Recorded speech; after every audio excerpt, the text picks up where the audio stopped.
How'd you like it? I like it, brother. All right. So, welcome to Trekporeal Adventures of the 735. This is episode 1. I am here with Kaval, and we're going to be talking our top 5 Klingon episodes of the original Star Trek, or not. Sorry, not the original of Star Trek in general. So, you ready? I am. Are you an honorable warrior capable of combat? No, I have a lot to learn. I have a lot to learn. But today is a good day to stream. Qapla. Qapla. All right. You have your list ready? I do have my list ready. All right. Now get with it. Get with it. What is number 5? Number 5 for me, and this probably won't be a shock to you since we just talked about it on Tuesday Night Trek, is The Emissary. The Emissary. Okay. Ambassador Kalar. Yes. So how did that fit? How did Emissary fit your list? How did the Emissary fit my list? Well, I've always liked the fact that Emissary establishes the relationship between Kalar and Worf, that they have a past history together. And you learn about that past history in the episode and how it factors into one of the main plots of the episode, which is them dealing with a Klingon battle cruiser that's been on a long distance mission for over 73 years. I see. So these are Klingons from the 23rd century, and Yes. they probably know nothing of the peace, the Khmer Accords, and all that's happened since. So they still think they're at war. They're still in conflict with Starfleet. Mm-hmm. Okay.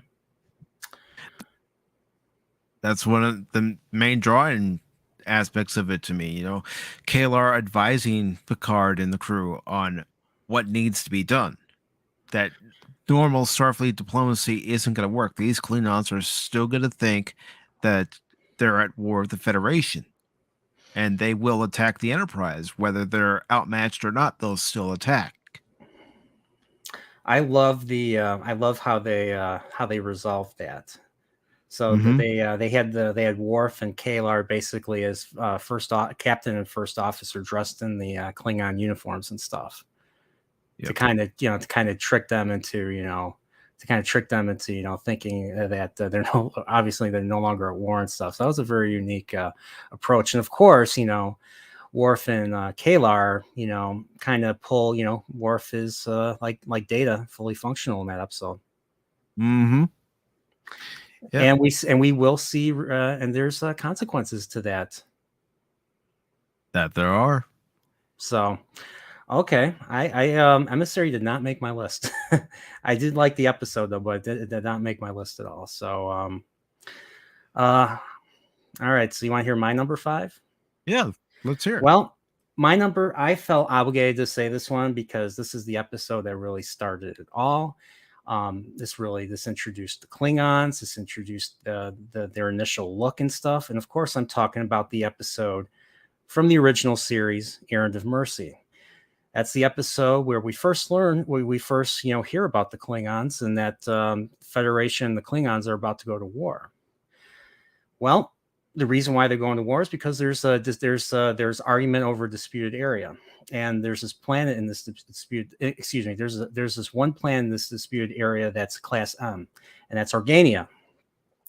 And Organia is basically home to a how did Spock describe it in the episode? Is a stagnant society. There's been no progress whatsoever. Well, this is one of the few episodes where there's no McCoy. So you have Kirk and Spock go down there. Kirk tries to convince them to start building armaments and build defenses for when the Klingons eventually attack. They refuse. Why do they refuse? Because they according to them, they fail to tell them that they're actually incorporeal beings. So throughout the episode, they're like saying it's just against our way of life, and Kirk just thinks that it's just Kirk just thinks that they're just saying it because Kirk just assumes it's just their beliefs when it's actually their existence. Like that's how they live. Like if there's violence, they will do away with it by any means. Like whether it's physical or whether it's physical or not physical. Like remember the scene where they get thrown into the prison and then one of the Organians, the leader Aelborn lets them out. And then right after that, the lieutenant goes up to Core. By the way, this is the first episode with Core, Commander Core. And I don't know about you, but I think he's the best of the three. And at least in the original series, I think he's the best of the three. I love his interaction with Kirk. So before I go back to the prison segment, Core basically comes in. He's like, I'm taking over. This is now a Klingon colony, or not colony. This is like a Klingon. I forget what they call it. Klingons. It's basically a Klingon part of Klingon territory now. They have their laws and stuff, and the single, the smallest of laws will result in the deaths of many people and stuff. So, so we have so while that's going on, the Organian council is just smiling at the Klingons like this is cute, like this is this is adorable, like what, like they're not taken seriously. Core sees this and he's like I don't like the smiles. I don't trust people that smile too much. Then there's Kirk. Kirk is there. Kirk and Spock are there. They the ship left them because they got bombarded by the Klingon fleet, so they had to withdraw. So Kirk and Spock are marooned on Organia, and Kirk is disguised as or dressed up as an Organian, and Kirk just gives this complete look of disgust. And Core notices this, and he's like, "I want you to work with me to keep these people in line." And Kirk is like, "Why are you telling me?" He's because I think I can deal with you. You hate me, and you don't hide it. And I love that. It is like, what was his quote? He's like, good, honest hatred, very refreshing and stuff. I just love that interaction. What about you? Like, weren't there like I mean, I loved how John Colicos and William Shatner were able to develop such great chemistry and work well off one another. He's like, you can see it on screen. You don't like to be pushed. Good, you might be a man I can deal with, Barone, or stuff like that. It's just like moments like that. Or have we a ram among the sheep? Like all like Econ is very memorable. But Core is very memorable too. His lines, his delivery of dialogue and stuff. And of course, like of course the Organians were pretty memorable too. Like what I think happened when they get basically the Organians, especially Aelborn, the leader, basically sells them out. Says, hey, this is don't use your sifting machine on them. This is Captain Kirk. And of course, Core's like, oh, so that's who this is, Captain of the Enterprise. And then of course he figures out Spock is the first officer. Spock went through like this little mind sifter thing that the Klingons have, which has never been brought up again. And whenever they bring up the mind sifter, I think of the neural neutralizer device in Dagger of the Mind, which I think is basically the exact same idea. They emptying of the mind and stuff when they use like high force and stuff. But yeah, so Spock has the ability to block it. So he's like, okay, we're going to put you to death, Kirk, and we're going to dissect Mr. Spock. We're going to dissect Mr. Spock to find out why he can block it and stuff. So they're in the prison. There's no way to escape. And all of a sudden, the door opens and Aelborn lets them out. And they're like, what'd you do? They're like, what'd you do to the guards? He's like, oh, nothing. Nothing happened to the guards. So I'm wondering if he just kind of froze time and just opened the door and let them out, and once they were gone, then he time moved on for the guards and stuff. That's what I always wondered. Yeah, and of course like the episode basically ends. Like Kirk and Spock are like, hey, where's our weapons? Or there's going to be more violence because when Kirk and Spock were released.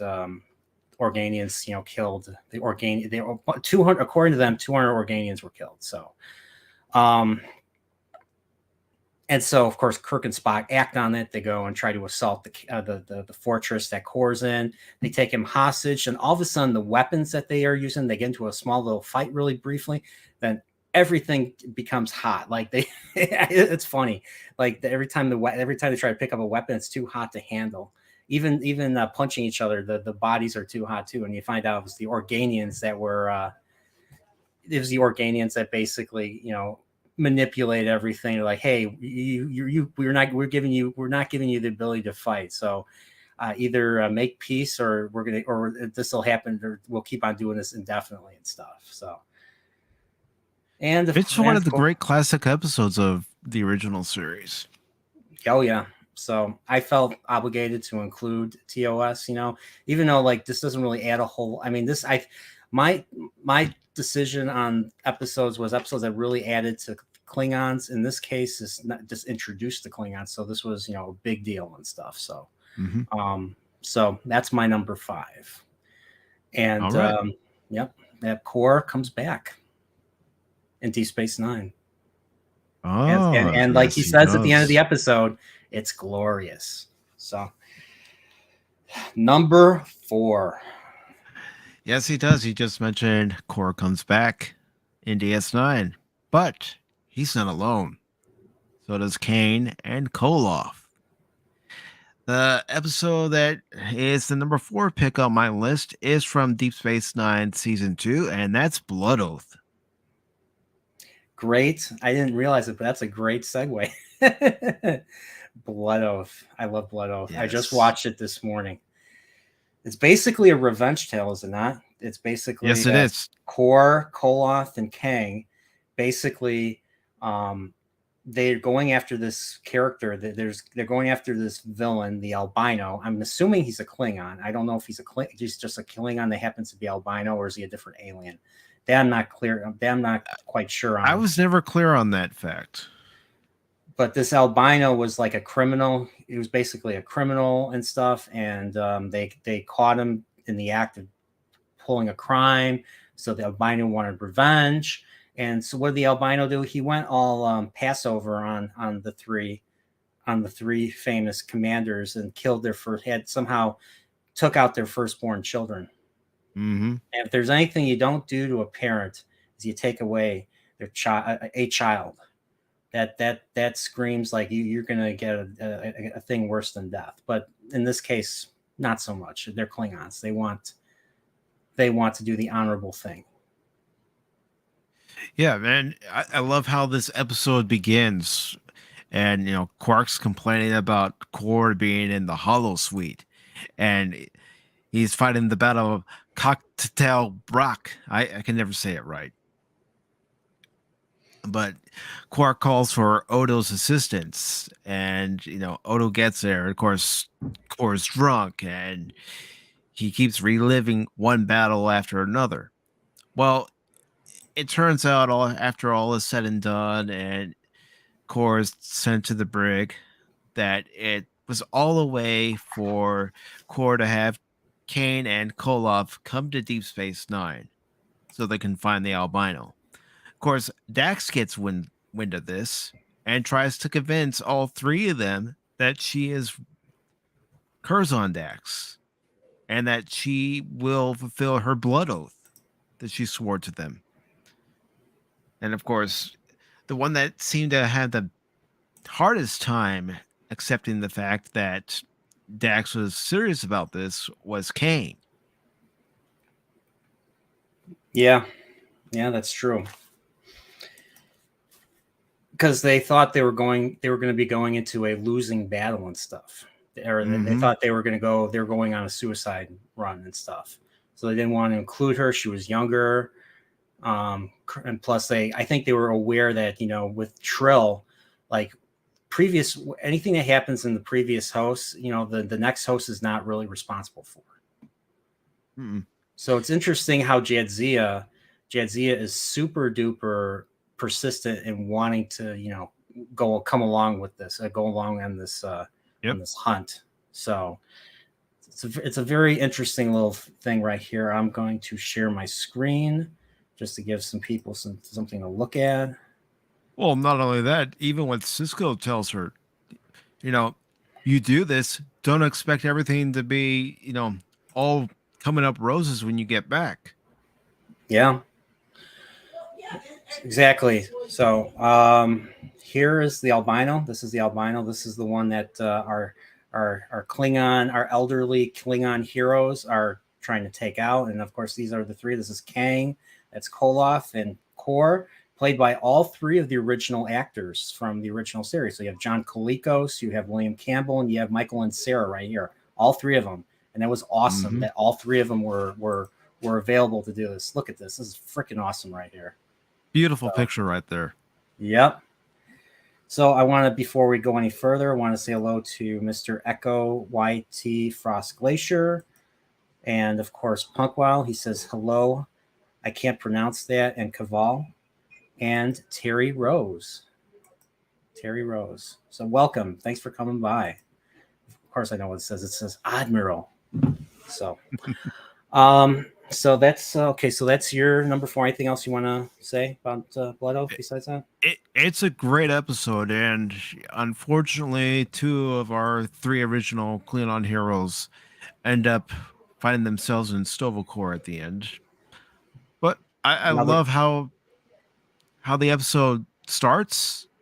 I love the middle, and I love the end. It's one of my favorite DS9 episodes. Yeah, I mean, this didn't make my list, but I definitely this was definitely a consideration. I really enjoyed this one. Like, this was a very, this is I don't see like something like this being made today with the way TV shows are written now, and just the idea of having something like this on. So yeah. One final note, I just want to say I love how they make the connection to the original series by having these 3 actors come back. Yeah, because that was a big thing with TNG. Was TNG's Bible basically says, I'm sure you know this. The rule was that with writers, they wanted minimal, extremely minimal connection to the original series. Like, TNG had to stand on its own 2 feet.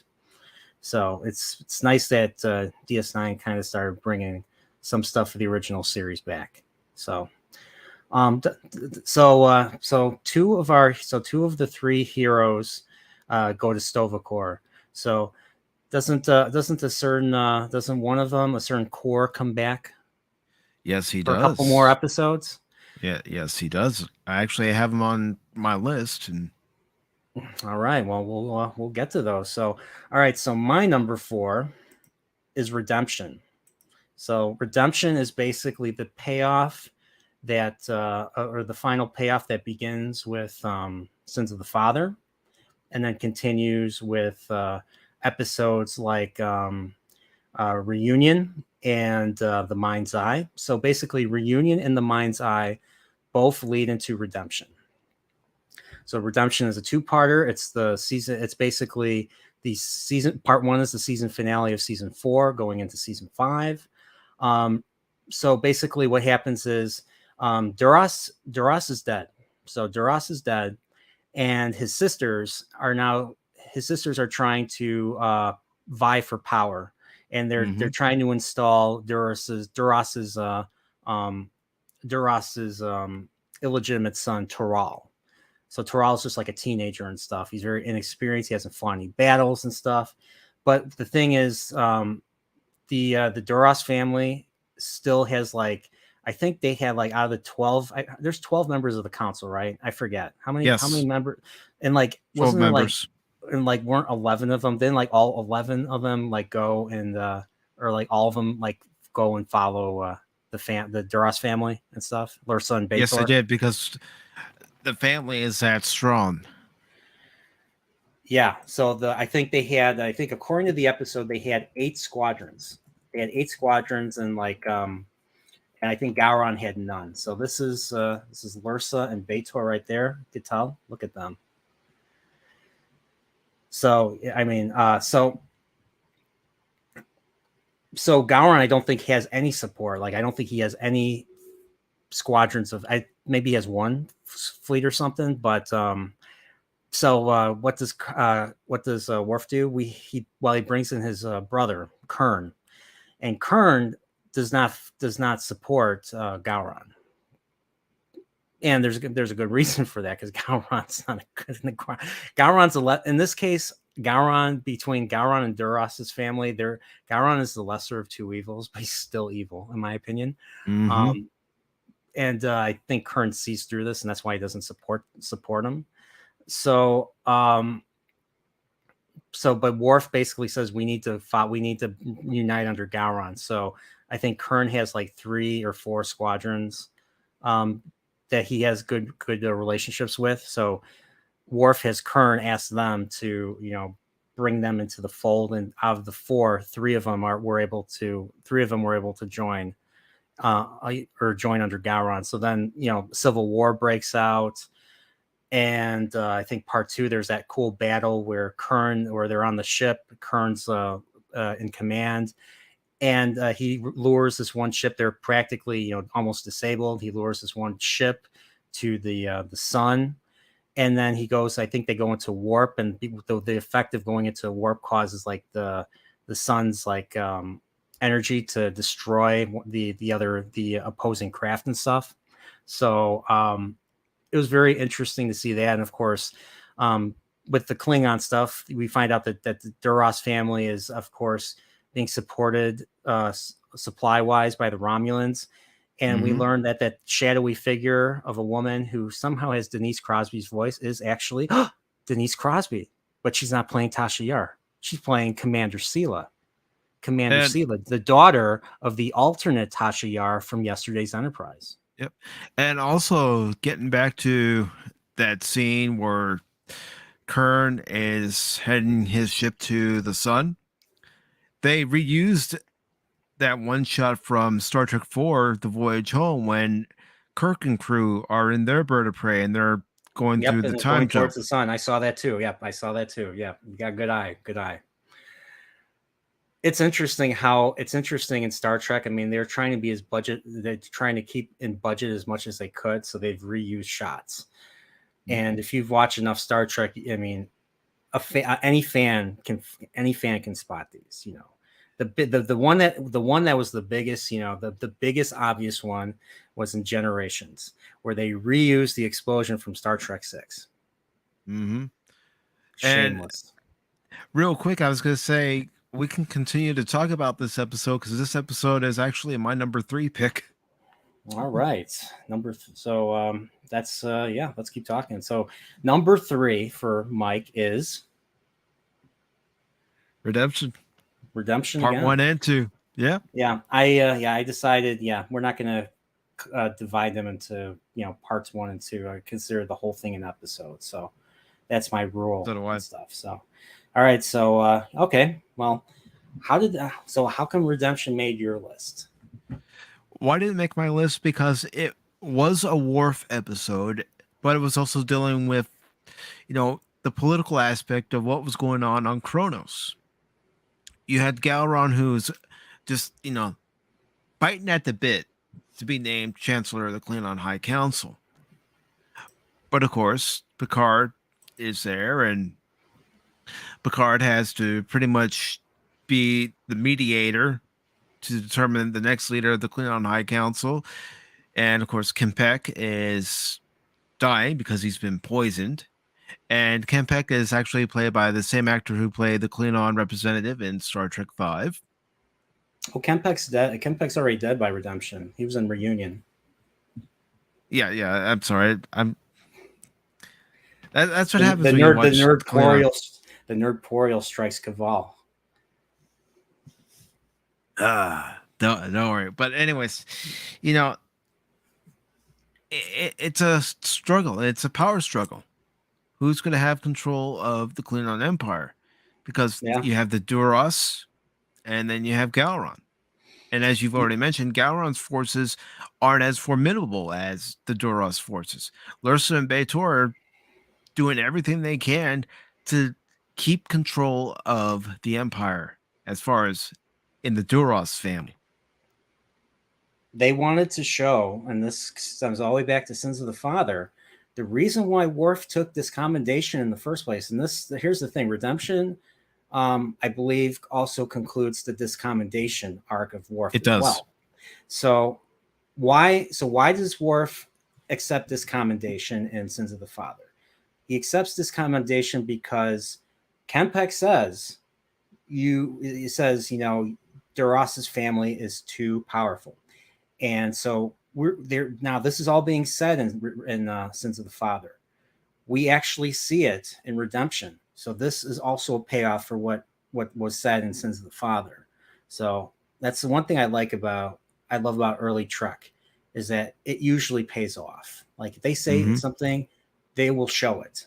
Either they will show it right away or they'll show it later.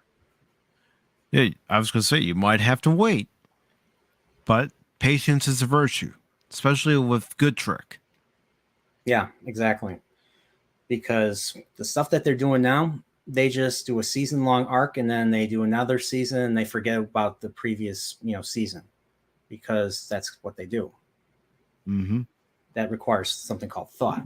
But okay, so that's your number 3. You have anything else you want to add before I say my number 3? Well, what I also like about Redemption is when you're dealing with the Starfleet blockade and Data's in command of that Nebula class ship.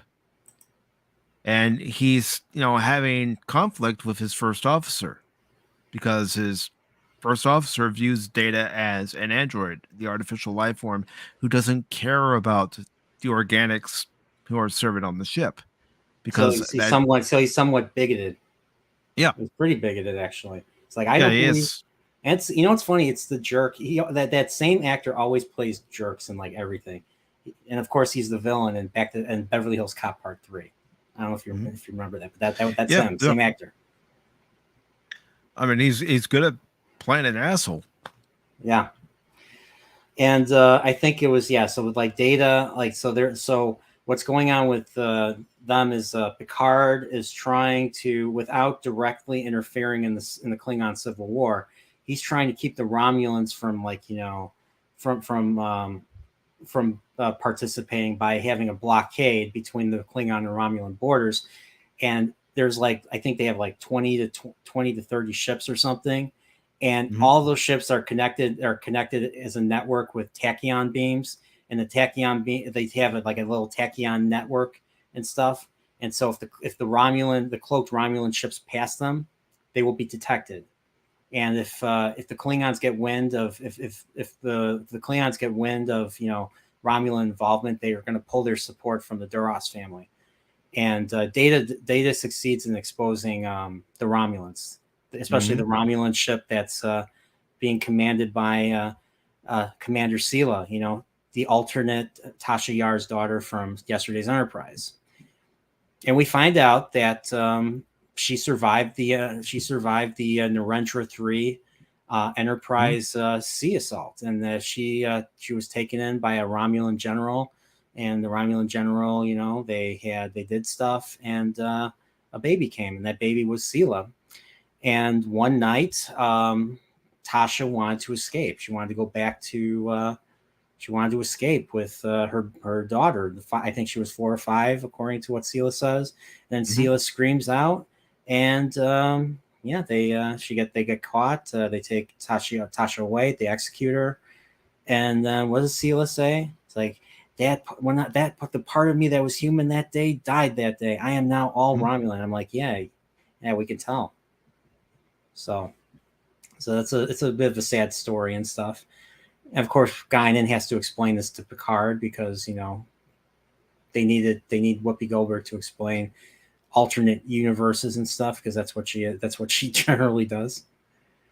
So that's one of the things I liked about this episode too. It had a connection to yesterday's Enterprise. Yeah. So I mean, so not only the Mind's Eye, it connected to Mind's Eye, but it also connected to yesterday's Enterprise. So I mean, seasons 4 and 5 really bring a lot of episode payoffs together, So, and I enjoy it. I really like that them kind of writing episodes that are kind of open ended, but yet also have a beginning, middle, and end at the same time. but they make room for continuation and stuff. So I always like that about especially about redemption. It's too bad season 6 and 7 became more episodic, and they didn't really follow up on many things after that. So, is that it for number 3? That's it for redemption for me. All right. Well, okay. So redemption is your number 3. My number 3 is the Deep Space Nine episode, Way of the Warrior. Remember Way of the Warrior, Mike? Remember? Oh, yes. To me that was basically it. Even though it's a direct follow up to The Adversary, which is the season finale of season 3, it felt like kind of it was like a reset of Deep Space Nine. It felt like a new beginning. Mm-hmm. Like you see. Okay, this is not what I want. DS9. So Way of the Warrior basically opens up. They're doing a drill hunting a changeling, because of course in The Adversary we find out that one of the Federation ambassadors was actually a changeling, and they had a real difficult time on the Defiant trying to locate and capture and kill this this changeling. And it was Odo that managed to kill the changeling.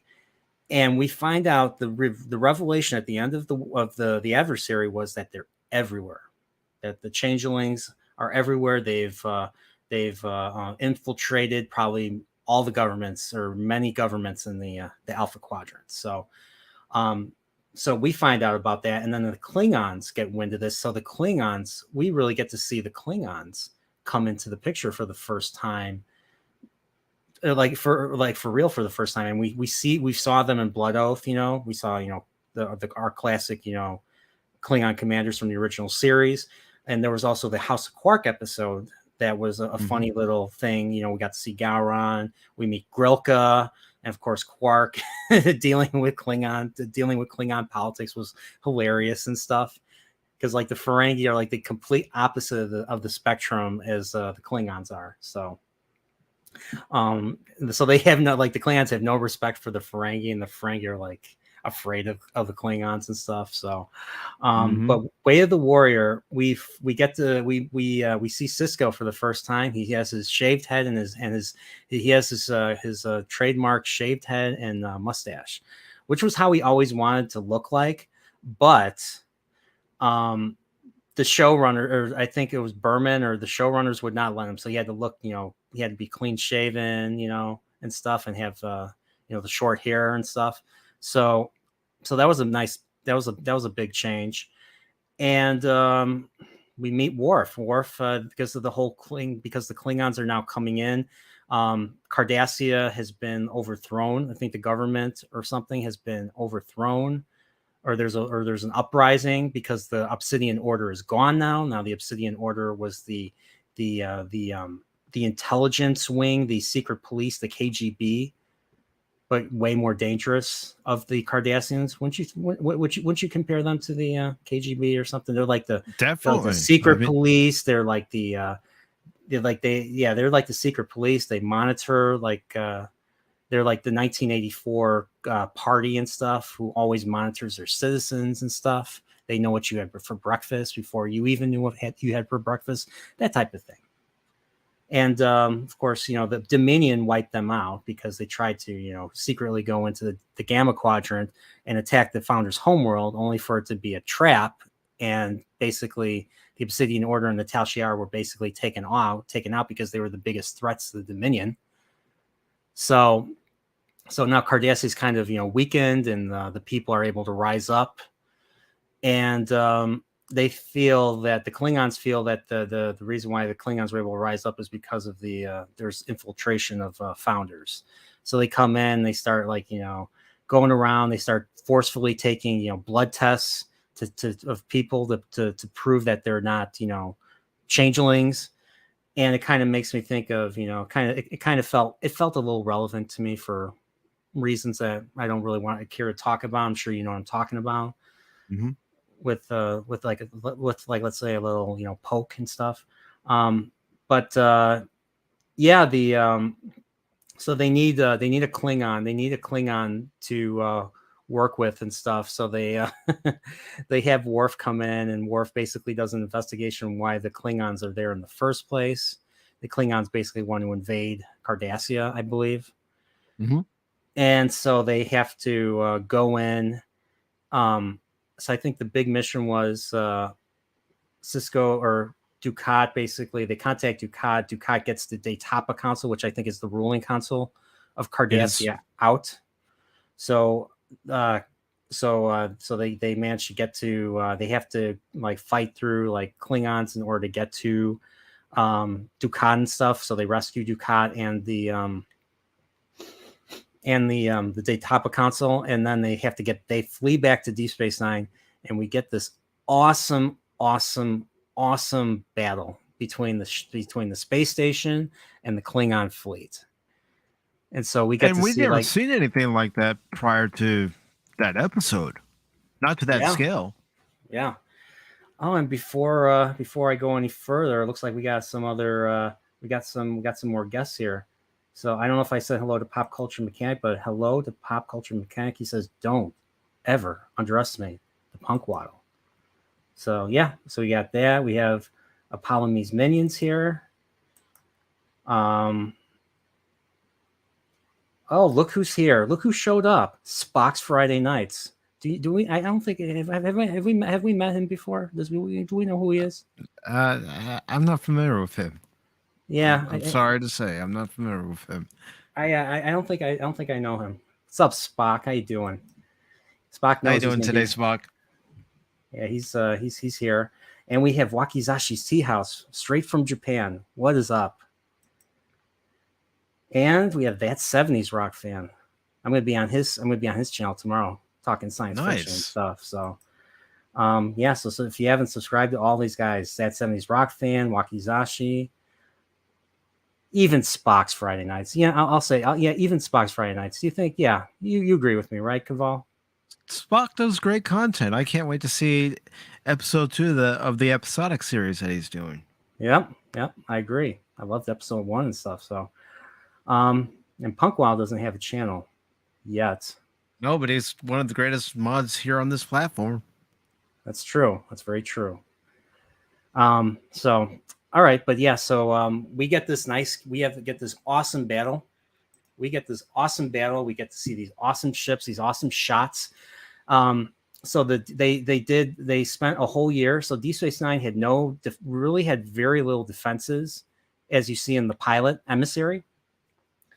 But after the whole Dominion thing went down at the end of season 2 and the beginning of season 3 with the Search, they had a whole year to upgrade their systems, and we see this. I don't know if they ever indicated that they were upgrading their systems until this episode, but what we saw was awesome and stuff. So they had 5,000 quantum torpedoes and stuff.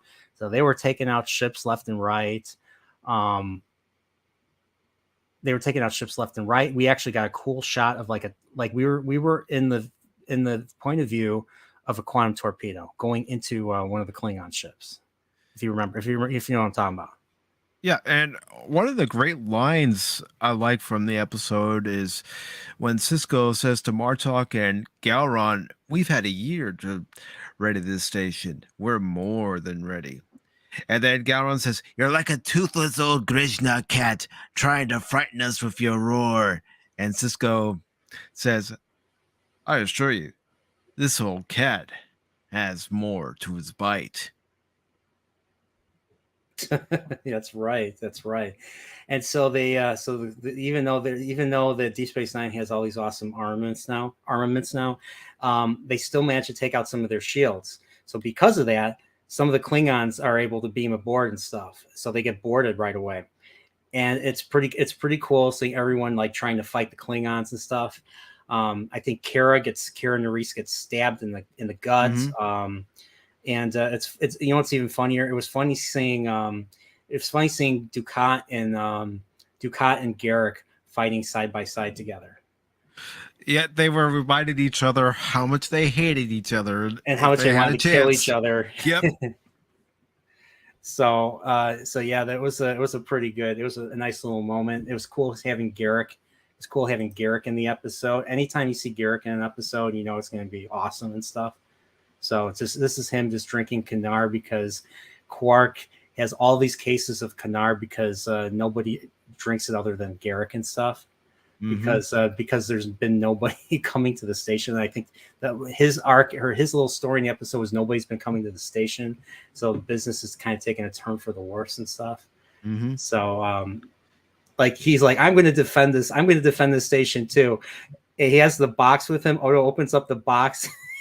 Opens up the box and there's a note in there saying, brother, I took your phaser, I took your weapon and used some of the parts for it. I'll bring them back. Signed Rom. That was a great moment. But speaking of this particular scene with Garrick and Quark, I love this scene for one particular reason. It's when Quark has Garrick try the root beer. Oh, and yeah. Quark, he's says to Garrick, I want you to try something for me. What is it? It's called root beer. It's a human drink. So Garrick takes a sip and he goes, it's vile. It's vile. But if you drink it enough, you might you will like it or something. I think that's how it's Quark insidious. Like Federation. I think they were comparing the root beer to the Federation. Yeah. And then they ask each other this question. Do you think they'll be able to save us? And Quark says, I hope so. Yeah. So it just felt like the stakes were really high. It was cool. It's cool seeing the Klingons. It's cool seeing the Klingons like the Klingons as like a species, like all like a real battle between the Klingon, like a whole bunch of Klingons, a whole bunch of ships. I think this is one of the only times you see like something of this scale. And this is why I included Way of the Warrior in my top 5, because we got to see something like this that we haven't really seen, because even in TNG with Redemption and stuff, we've only seen like a battle between like 1 or 2 ships against each other and stuff, compared to something like this. Yeah, I mean, I can remember the night that this aired, and back then, certain seasons would get a 2-hour premiere, depending on the episode, or if it wasn't a 2-hour premiere, it would be a 2-hour special episode. So I'm watching this episode as it's airing live, and you're on the edge of your seat from moment 1 when the Klingons show up, when you see Kira and Cisco going through the corridors and the different quarters firing the phasers, and you see Odo in his gelatinous state trying to evade him. Yeah. And this battle right here, after the Klingons have followed the Defiant back to DS9 after they rescued Dukat and the council members, and seeing different Klingon vessels. You see the Birds of Prey, you see the D7s, you see the Vorcha class cruisers, and you see the Negvar for the first time. Now, some might say the Negvar is what the capital ship, or Gowron's ship. Some might say, but Mike, we saw the Negvar in All Good Things. We saw a variant of it in All Good Things, but this is where but this is where we're officially introduced to the Negvar. And of course, we all know what Cisco does to the Negvar in the Mirror universe in Shattered Mirror. Led by was it Regent Worf? Regent Worf is the head of the Alliance. Yep. And that whole episode, I think he has Garrick like a slave or something. Like Garrick is like, he has a Garrick in chains, like a collar and chains and stuff, like a dog and stuff. I actually, I prefer our Garrick versus the Mirror Garrick stuff. The Mirror Garrick is just an evil. He's just an evil, bad guy. Whereas our Garrick is, grayer. Yeah. And more interesting as a result. So Spock says Negvar is my favorite Klingon ship, especially when shown in the Mirror universe. All right. Interesting. I'll keep that. Because remember, that one. In Shattered Mirror, the Negvar is still able to warp away even with all the damage it received. Yeah, that's true. I loved, I forget. So they basically, it ends, the battle ends, I believe, because I think the Federation arrived. The fleet for the Federation arrives first before the Klingon reinforcements arrive. So, between Deep Space Nine and the new fleet, they have to fight their war on 2 fronts. And I think that's why Gowron basically retreats. Yeah. withdraws and stuff. Cisco opens a hailing frequency and says, "You're going to be fighting a war on two fronts here. Is that what you really want?" Because that's what the Dominion wants. They want Federation against Klingons, Klingons against the Romulans, Romulans against the Federation. They want to weaken us. So that's, I mean, that just goes to tell you the brilliance of the Dominion. So the reason why, so the Dominion War doesn't start till really the end of season 5, going into season 6. So, but we meet the Dominion at the end of season 2. So what happens in all that time? Well, the Dominion kind of acts in the shadows, and not to compare it to the Babylon 5 shadows, but it's the same idea. They're acting in the shadows. They're basically trying to destabilize the Alpha Quadrant, and just simply by creating, paranoia, because now you have changelings that can take on any form, and they could be anywhere. They could be the apple on your desk. They could be any light fixture. They could be a piece of furniture, let alone a leader, a political leader. So that kind of led to the Klingons acting. Now, my question for you is this: was it determined, was the Martok in Way of the Warrior the changeling, or was that after he was swapped after? I've got to think, only because of what happens in a later season 5 episode, and those 2 episodes of season 5 I'm actually referring to. I know I said a later episode, but it's actually 2. Are In Purgatory's Shadow and By Infernal's Light. I've got to think that was the changeling Martok that we're introduced to in season 4. And then by the time we get to those 2 particular episodes in season 5, that's when we're introduced to the real Martok. Because they take out Martok was a changeling in the opening to season 5, Apocalypse Rising. Yes. They all thought Gowron was the changeling after Odo had to be taken. So Odo got sick in the season 4 finale, Broken Link. Odo got sick, and he had to be taken back to his people and stuff. So his people basically throw they board the Defiant. They basically throw a proverbial bag over the head of the Defiant, so he can't, they can't see where they're going and stuff, or they can't, the sensors can't record where they're going. And they go to the home world, and Odo goes in there. He gets turned into a human, a solid, because Odo's people, the founders, are liquid. Odo gets turned into a solid as punishment for killing the changeling from the adversary. So this is a whole season later, and Odo is fed misinformation by the founders. I said it. He was fed misinformation. So Odo thought that they were trying to hide the fact that Gowron was a changeling, when actually it was the other way around. It was actually Martok. Because how did they figure this out? Well, in Apocalypse Rising, when Worf just goes and challenges and fights Gowron accepts and does not allow his men to fight for him and stuff. So they figured that out, and Martok's like, why is this happening? And Odo sees through this, because Odo's, he's the constable, and he's also a master detective, was able to figure it out. So he gets into a fight, and then he's like, Martok's a changeling, and then they all shoot him.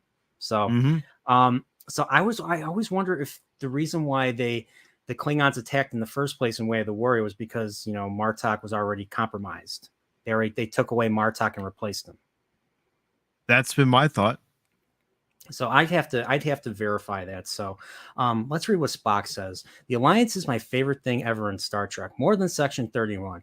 I just appreciated the pure brutality each of the Alliance characters brought to the screen, especially Gul Garrick. Okay.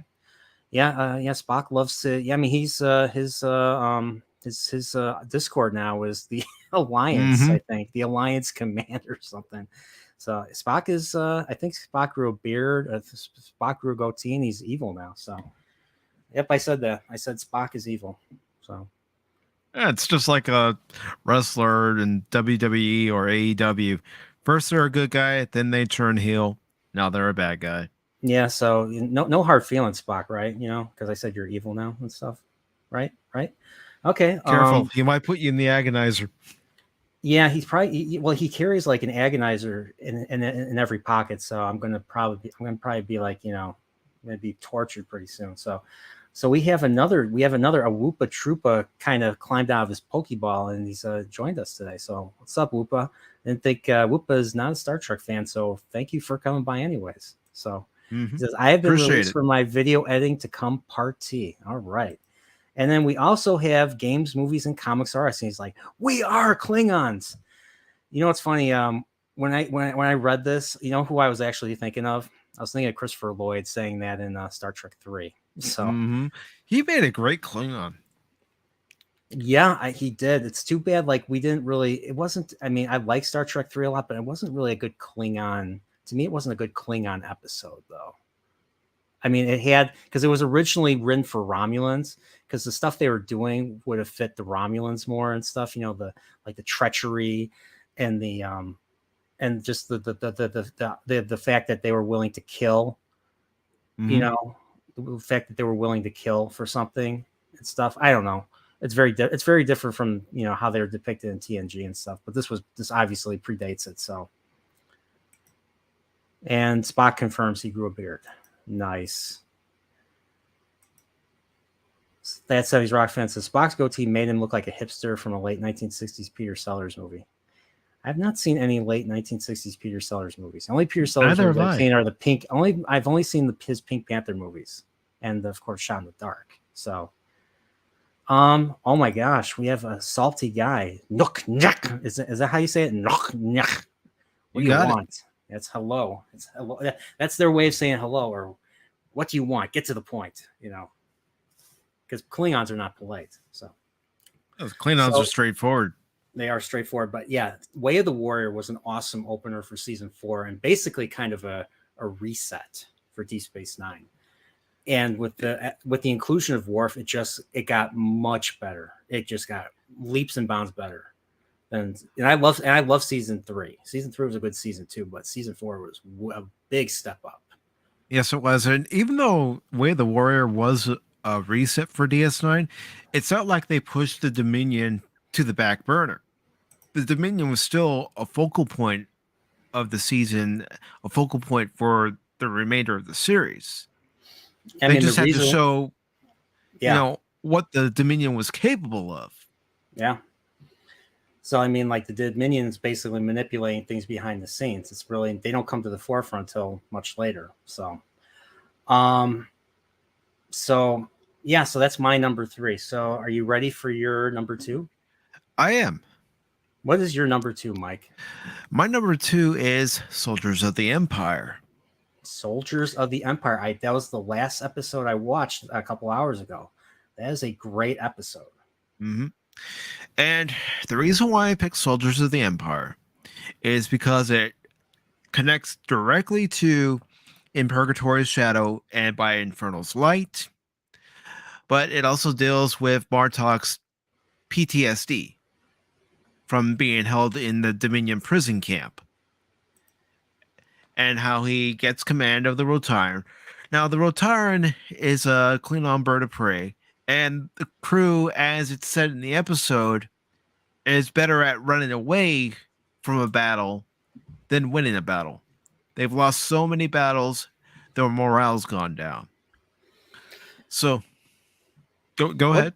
What is the name of the ship? Now, their mission is to rescue a ship that's been lost along the Cardassian border. Do you remember what was the name of the ship again? Not off the top of my head. Okay, so all right, but the mission was they had to go and rescue or this one Klingon ship was missing. Now, I asked myself this question when I was watching the episode. I thought Klingons didn't really, search for missing ships or look for prisoners and stuff. Like they usually expected, or they never like took prisoners, or they never expected if they'd be wanted, they could never become prisoners either. Or was that just a Romulan thing? I always thought the Klingons would prefer to die in glorious battle instead of being rescued.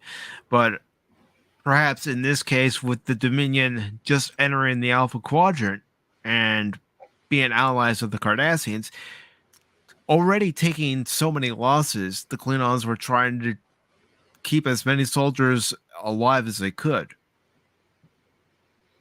I don't know. So their ship is called the ship that they're on, that Martok is commanding, is the Rotaran. So Mm-hmm.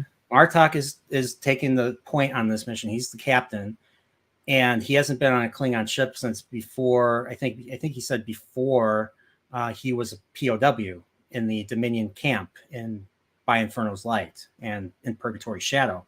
Um, so he's, yeah, like you said, like he's having a hard time, making a decision to take to engage directly engage the Dominion. He's basically saying we have to avoid them, and the rest of the crew is getting really antsy about this. Like, that's not what a Klingon. Yeah, like you said, the Klingons want to. They need a battle. They're wary of all the losses. Like, they're expecting a loss, Mm-hmm. and that's a very dangerous attitude to have when you're in a combat situation and stuff. Yep, and even Dax brings this up because Dax tags along, and she tries to tell Worf, "Look at these faces.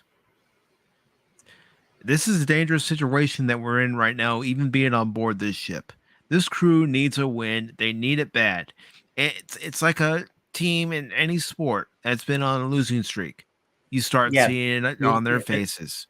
it's a mindset. If you don't, if your mind says you're going to lose, you are going to lose.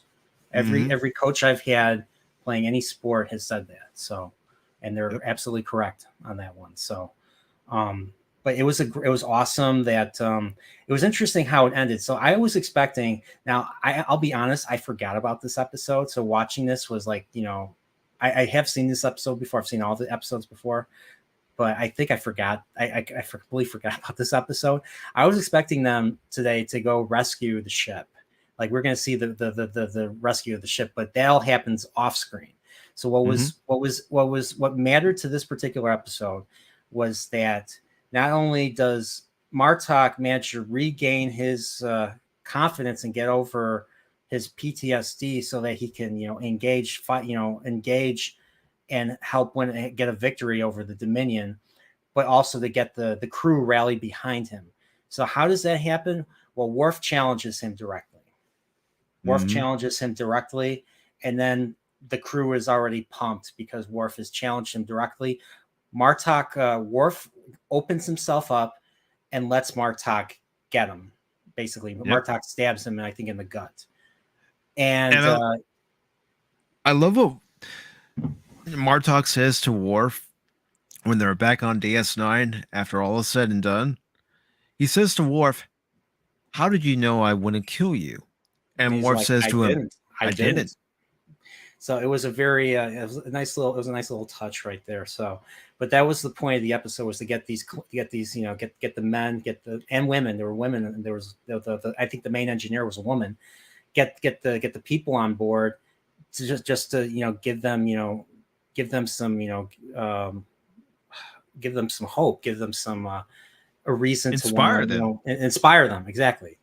So, and I thought it was a wonderful thing, and I totally get why this is your number two, but this is not Mhm. my number two. So, Well, is there anything real else you quick want to? before we leave this episode, another good part of this episode is when Martok asks Worf to join the House of Martok. That's right. That's right. So it was a beautiful moment because, I mean, House of Moog is more or less gone because of the decision that Worf decided to take sides with the Federation and the whole matter with the in Way of the Warrior.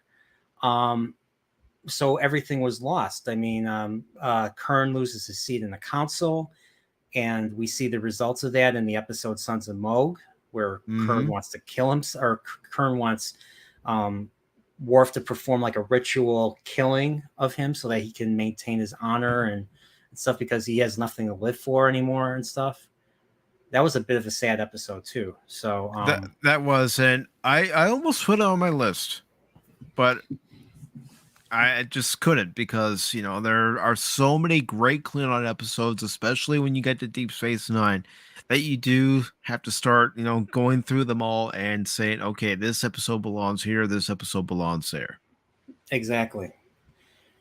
So, but yeah, that was a beautiful moment seeing or give Martok giving Worf like a place to belong. And Mm-hmm.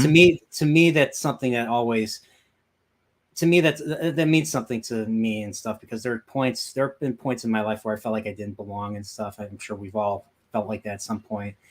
And it's just a wonderful thing to see and stuff. It's just a really happy, uplifting thing to see. And I felt that again watching this episode. So um It solidified Martok's and Worf's friendship too, yes. showing that they knew that they could trust each other. They had each other's back. And let's face it, they were at war with the Dominion. They had to have each other's back. Yes. And I mean, as we find out later, even with the Federation and the Klingons together, you know, they were still fighting a losing battle against the Dominion. So it's crazy.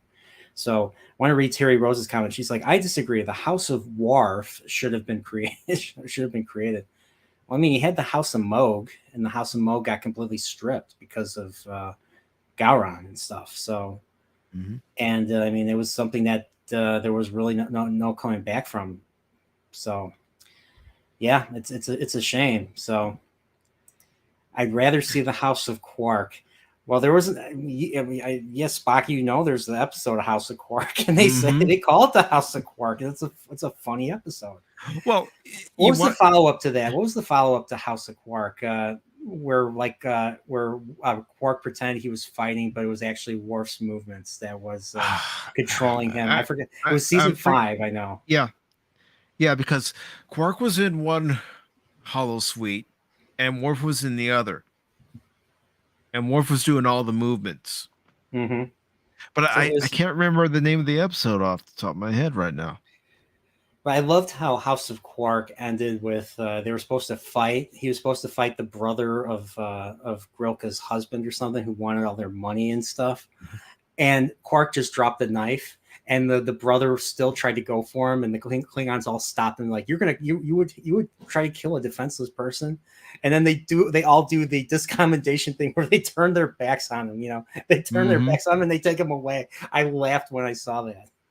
Well, you know who told Robert O'Reilly, who played Gowron, to, keep doing the eye thing was Jonathan Frakes, because he directed that episode, House of Quark. Oh, that's right, he did. And it's funny. It looked like I showed the picture of it. I think LeVar Burton directs Soldiers of the Empire. Mm-hmm. So it's interesting to get some of the cast from TNG, doing work on these other shows. I mean, I think Frakes went on to do some Voyager episodes. I know LeVar Burton directed Timeless, and he was in Mm-hmm. Timeless as well. So Yep, um, as Captain LaForge of the USS it's a Challenger. Challenger. Yeah. So yeah. But yeah. So that was pretty. So yeah, House of Quark was great. So let's go to my number two. You know what my number All two right. is? What is It's it, not. brother? It's. I mean, I consider it an episode, but it's actually not an episode of a show. It's actually a film. It's called The Undiscovered Country.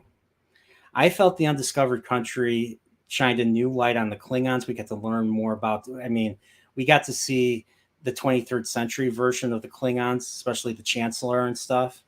And we get to learn, like, we got to see them interact, the council members interacting with Kirk and the rest of them. And I just loved how, like, really, um, obviously the Klingons knew quite a bit about Earth culture and especially literature, Shakespeare and stuff, which is considered, if you want to learn about humanity, the human condition, you read Shakespeare. Um, that's what a quote from Picard to Data.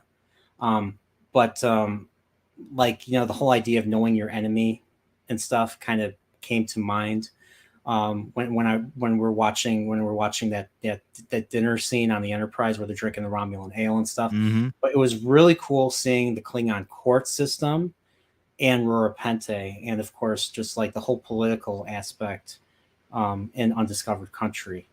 Yeah, Um, because think about what was going on at the time.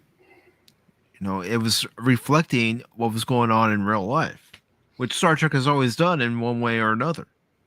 Yes, I mean Star Trek Six was basically Nimoy's question was, what if the wall came down in outer space? And hence that's kind of what kickstarted this project. So this was one of 3 or 4 projects that were proposed to Paramount, and this was the one that got off. This was the one that got off the ground. Um, but the other big thing was, we all know what happens in Undiscovered Country. The Chancellor gets assassinated, and Kirk and McCoy are blamed for the assassination. But the assassination was done by a mix of Federation, Klingon, and even Romulan hands. Like a lot of hands were in Mm-hmm. that little conspiracy pot right there.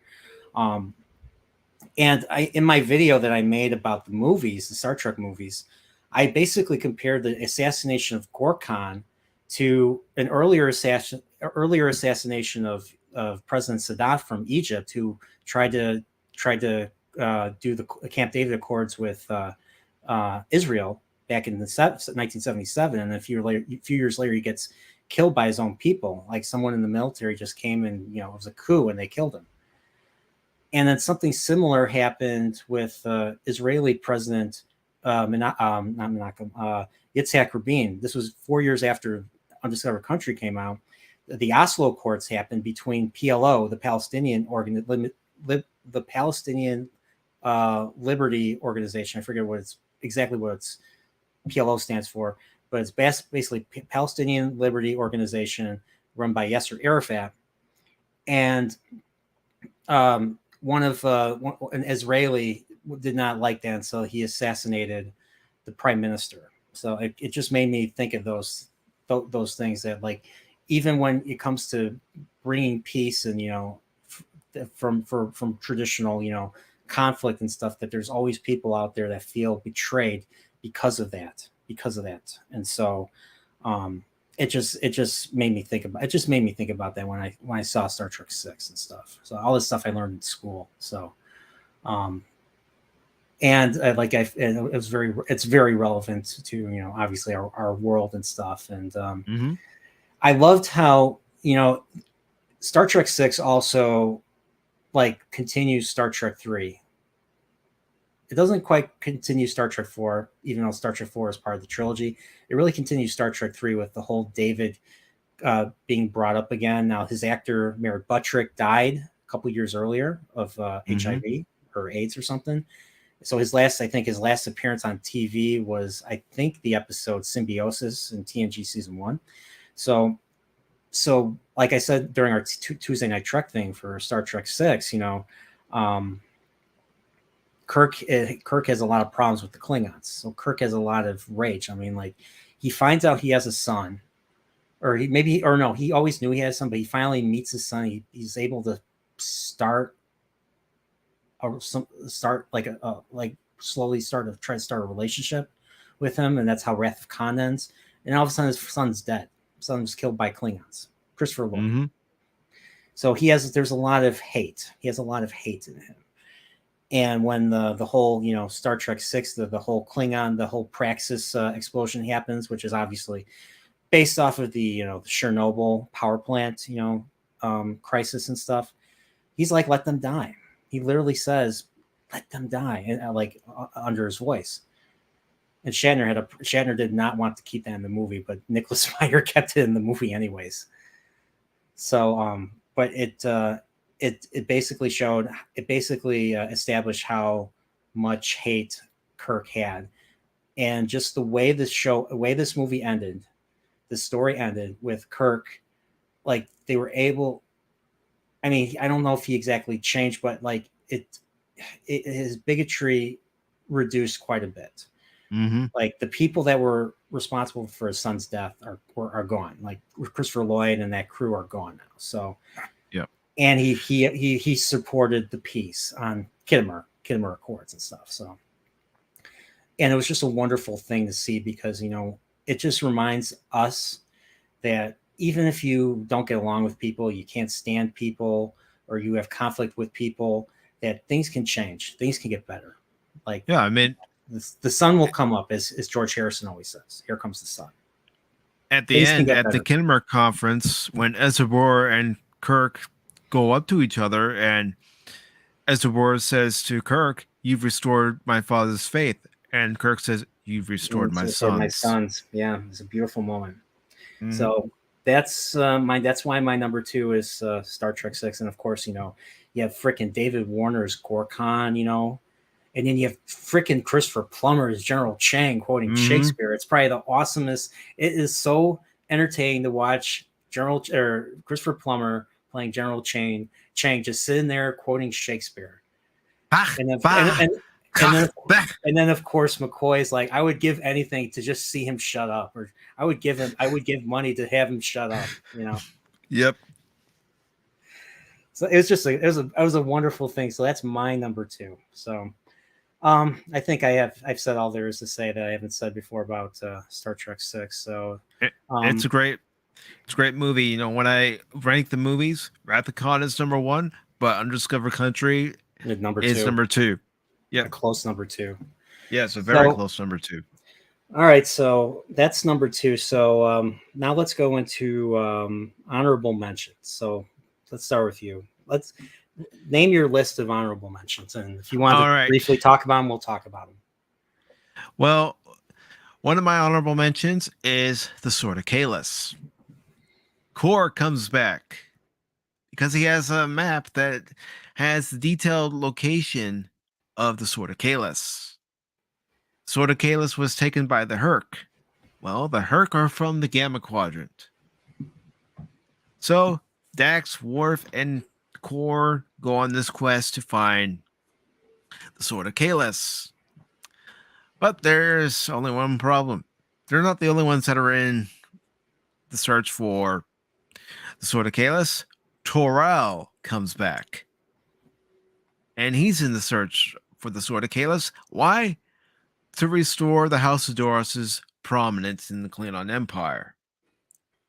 His sisters are dead, and he's the only living link to the House of Doros.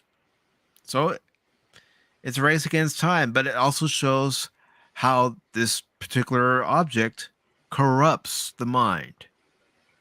Yeah, it doesn't. Because It has something in common with a certain. It has something in common with a certain ring that people have been talking about lately. Don't you think? mm-hmm. Doesn't it Oh have yeah. something in common with a certain ring? A Yeah. ring of sorts. I'm Yeah. not A sure what reign of that's. power. I'm not sure what that's from. Isn't it a Star Wars thing? No, it's not a Star Wars No, thing. no. It's. I think Well, it's a we'll Sonic think thing. it's a. No, it's a It's a Zelda thing. It's a Zelda thing. It's fantasy. Oh, It's got to be a okay. Zelda thing. Actually, what's funny is there are rings of power in in the original Zelda. Well, not power, but Yep. they give you like boosted defense. So, Mm-hmm. but that's beside the point. So, okay, so yeah, keep going about Sword Kalis. So basically, long story short, Dax is the only one that can see that Core and Worth are being corrupted. Even though you could say with the way Dax is acting, she's also being corrupted by it as well, but it's mainly Core and Worf who are going back and forth. They're both seeking honor and glory, going to the Hall of Heroes and, talking about the look on Galron's face when they present the sword, even to the false emperor, the clone of him. And that clone was actually created in Rifle Air. That's right. But, you know, at the end of the day, they do start to realize that the sword is corrupting them, and that if they're not ready for the sword, then no one else is. So what do when they get back to the runabout with the sword? They beam it back out into space. So it's now drifting in space. Waiting for another person to pick it up, because someone will pick it up eventually. So Yep. maybe it'll take thousands or millions of years, but I think it'll be picked up eventually. So but yeah, so yeah, they felt like because of the division, they felt because of, like, in season 4, like, there's a lot of divisions in the Empire, that they felt it was a better idea to not bring it back, because it would inflame those divisions further. Kind of like the way a certain people act now and stuff. So just to say it, but yeah.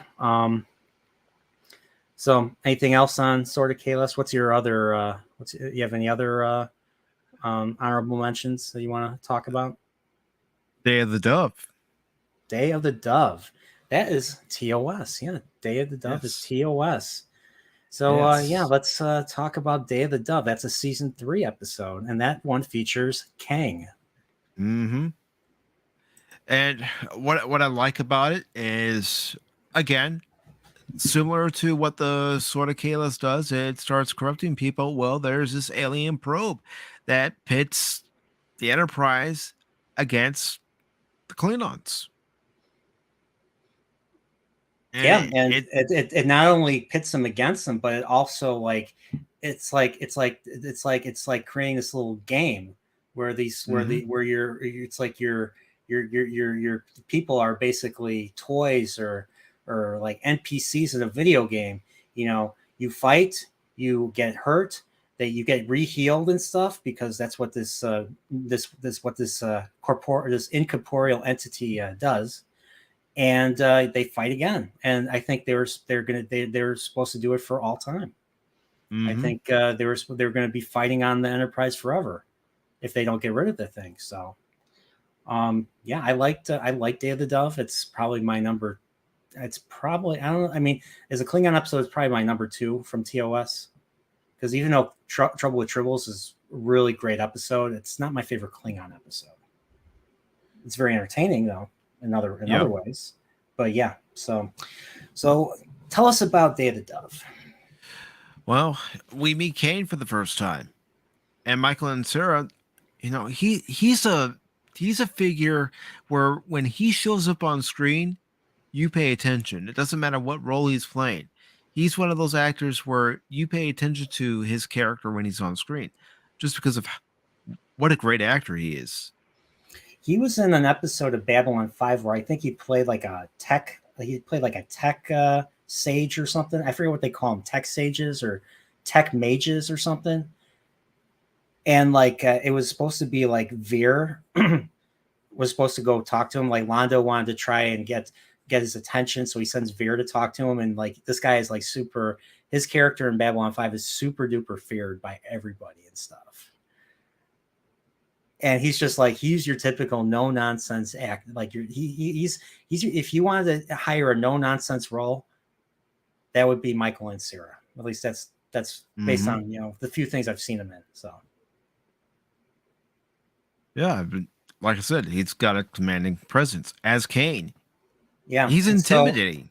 yes, he is, and he's like he's taller than Shatner, and we meet them. They're on a planet, and the first thing we see Kirk, they beam down, and they're like, it just looks like a typical planet, typical soundstage.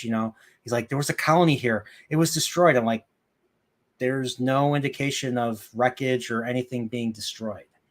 And then all of a sudden the Klingons show up, Kang and the rest of them, and they fight. Then the first thing Kang does, he hits Kirk. He's like, "You attacked my ship."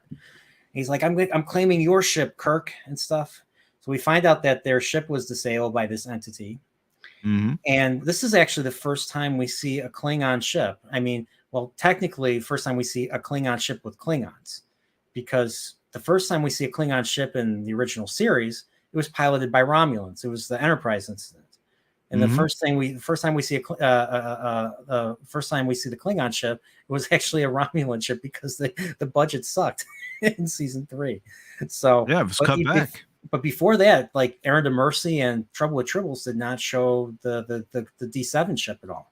So it was left to the viewer's imagination what the Klingon ships look like. Same with the ship in the Gorn ship in Arena. And it's one thing I love about the remastered TOS episodes was that they added those ships. I mean, very brief shots, but I love the fact that they did that, and I always Hmm. appreciated that. So, but yeah, we see the Well, Klingon ship for the first time. yeah, and getting back to the remaster, it just shows how much they actually care about the franchise if they're willing to add those little elements in there. Oh, did you hear about this? I didn't know about this. William Hurt has died. One of my favorite actors. Love him in Dark City. RIO. Holy crap! No, I I hadn't did not heard know about that. this. F's in the chat for William Hurt. He was in if you want to see a weird movie, watch the movie Altered States. He was in that one. Okay. All right. And he was in that's a very weird movie. It's a movie about being in one of those what do they call those chambers where you're floating and you lose your senses. The they build one in the first season of Stranger Things. I forget what they call those tanks. Those tanks where you lose all your senses and stuff. I'm trying to think of the right name of it. I can't think of it. I just get my mind's a blank right now. So, but yeah, he was in those, and I think he was in a whole bunch of thrillers. Like I think in a whole bunch of different, he was in a bunch of thrillers and dramas and stuff. Oh, sensory deprivation. Yeah, DJ Ronnie G is to the rescue. It's sensory deprivation. Thank you, DJ Ronnie G. Yep. And they build one in season 1 of Stranger Things for 11. And because I think they told their teacher, and their teacher watched the movie, I think, and stuff. So, I don't know how we got to. Oh yeah, we've talked about William Hurt and stuff, but let's go back to rest in peace, William Hurt. Go back to Day and the Dove and stuff. So the Klingon ship is disabled. Kang wants to basically commandeer the Enterprise. So Kirk tricks them into beaming aboard by they beam them into the system, and then they beam them aboard, and that's how they take custody of them and stuff. So they put them on like a certain deck, and they go ahead, they blow up the ship, they blow up Kang's ship, and then the incorporeal entity does its thing. It seals off like the lower decks of the ship to even the fight between Kirk and the so there's 40 like crew members, 40 Enterprise crew members stuck in the upper decks, and the rest of the crew are trapped in the lower decks. So that way that there's a evenness in fighting and stuff. So there's 40 Klingons, and now there's 40 people that they can fight, and they're fighting over like the engineering sections and the things. And so the sword fights look hilarious. Like they're about to shoot them, and their phasers and all the furniture in the room turns into weapons. And you hear that typical TOS horn like sound effect that basically showcases that transmutate any type of transmutation occurs. Something turns into something else and stuff. So, but yeah. And of course, the best part of that episode, in my opinion, was when Kang does that back-break and slap on Kirk's back. Remember that? Oh yeah. And Spock, I never noticed this until someone on YouTube pointed this out. Leonard Nimoy's face was complete awkwardness when that happened. He was like, he's trying so hard not to react to it, but he reacts to it. So, and it was you can't help it. Yes. So Spock would know all about this, right, Spock? A resident Vulcan. Kiss of the Spider Woman. That's another William Hurt movie. I think that's another movie I haven't seen yet. There's a lot of movies I haven't seen from the 80s. So, yeah. Anything else you want to add about Day of the Dove? Well, all I'm gonna say is you need to watch it. Yes, there are a lot of episodes of season 3 that aren't that great, but this is one of the great episodes of season 3.